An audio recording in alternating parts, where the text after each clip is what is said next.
લક્ષ્ય ન્યૂઝ, એક નજર, એક લક્ષ્ય. સુરેન્દ્રનગરના ફૂલગામમાં હત્યાની ઘટના. પુત્રવધુ સહિત અન્ય લોકોએ ભેગા મળી સસરાની કરી હત્યા. સુરેન્દ્રનગરમાં ફૂલગામમાં હત્યાની ઘટના. પુત્રવધુ સહિત અન્ય લોકોએ ભેગા મળી સસરાની કરી હત્યા. જોરાવરનગર પોલીસ ઘટના સ્થળે દોડી જઈ તપાસ શરૂ કરી. રમેશ ગાબુ નામના આથેડની હત્યા કરવામાં આવી. બોથડ પદાર્થોથી હુમલો કરી મોતને ઘાટ ઉતારવામાં આવ્યા હતા. હત્યારાઓને ઝડપી પાડવા ટીમો કામે લગાવવામાં આવી. સુરેન્દ્રનગર જિલ્લામાં વધુ એક હત્યાની ઘટના. કાયદો અને વ્યવસ્થાની કથળી પરિસ્થિતિ. રિપોર્ટર દેવમ ત્રિવેદી, સુરેન્દ્રનગર. ઘટનામાં હું અહીંયા હાજર હતો ને હું રામપેડા રહું છું, બરાબર. આ બધો બનાવ બની ગયા પછી મારામાં ફોન આવ્યો, બરાબર. હું તો અહીંયા કને રહેતો નથી, આ તો બધું પતી ગયા પછી બધું હતું. એટલે તમારા શું થાય?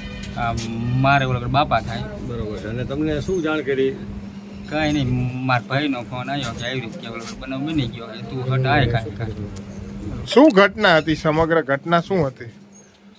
ઘટનામાં આવી મારા ભાઈ એમને એમને એટલે તમારા મારવા વાળું કોઈ એવું તમને કઈ જાણ કરી? તમારા ભાઈએ કોને તમારા ભાઈએ તમને કીધું ભાઈ આમને તમારા મારવા?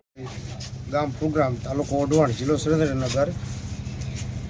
રમેશભાઈ નાનુભાઈ ગાબુ, ગામ પ્રોગ્રામ, તાલુકો ઓઢવાણ, જિલ્લો સુરેન્દ્રનગર. મારા સગા કાકા થાય તેમને સોહિલભાઈ રમેશભાઈ જીડિયા તથા સુરેશભાઈ લક્ષ્મણભાઈ જીડિયા તથા તેમના નાના દીકરાના વહુ ત્રણેય થઈ અને હુમલો કર્યો. લાકડી તથા પાઇપને વડે હુમલો કર્યો અને માર માર્યો.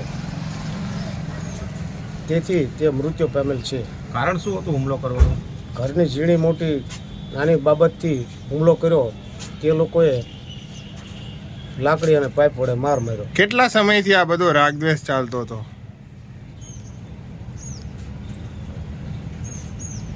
થોડો ઝીણો મોટો ઘરની અંદર ડખો હતો એમને, એટલે આ લોકો ઉશ્કેરાય અને બે સોહિલભાઈ તથા સુરેશભાઈ બે ઉશ્કેરાય અને એમને લાકડી વડે હુમલો. મરણ જનાર અને આરોપી મહિલા એ શું સંબંધ થાય? આરોપી મહિલા છે તે એમના નાના દીકરાના વહુ થાય.